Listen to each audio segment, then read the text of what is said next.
Hello বন্ধুরা, আজ আমি আপনাদের এই রেসিপিটা সম্পূর্ণ নিরামিষ রেসিপিটা কিভাবে বানাতে হয় আমি আপনাদেরকে দেখিয়ে দেব।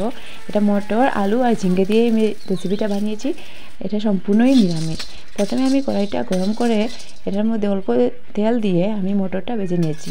মটরটা সিদ্ধ করার জন্য আমি অল্প জল অ্যাড করবো। এটার মধ্যে জল দিয়ে 10 মিনিটের জন্য আমি মটরগুলোকে রেখে দেব সেদ্ধ হওয়ার জন্য।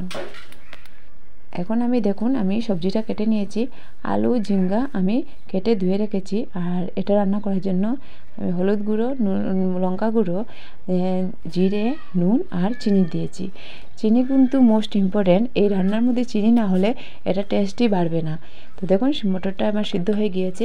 এখন আমি এটা নামিয়ে নিয়েছি।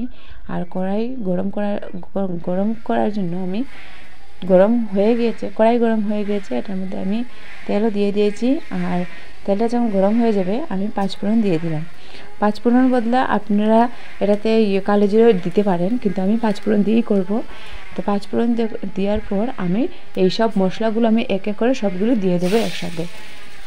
দেওয়ার পর আমি এটাকে হালকা নাড়াচাড়া করব। আর মশলাটা যাতে পুড়ে না যায় সেই জন্য আমি অল্প জল অ্যাড করবো। এটার মধ্যে জল দিয়ে দিলাম। এখন আবারও হালকা নাড়াচাড়া করব। ভালো করে এই মশলাকে কষাতে হবে। মশলা কষানো হয়ে যাওয়ার পর আমি সবজিগুলো দিয়ে দেব। আর দিয়ে 5 মিনিটের জন্য ঢাকনাও দিয়ে দেব। 5 মিনিট হয়ে গিয়েছে। এখন আমি ঢাকনাটা উঠিয়ে আপনাদেরকে দেখাচ্ছি এই সবজিটা সিদ্ধ হয়েছে কি না। না, আমি আলু দেখুন, এটা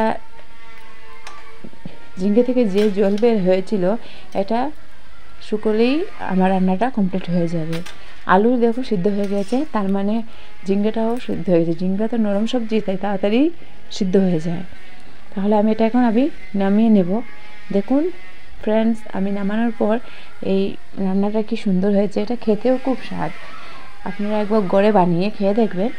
আর যদি আমার রান্নাটা আপনাদের ভালো লাগে তাহলে আমাকে সাপোর্ট করবেন, লাইক শেয়ার কমেন্ট করবেন। টাটা।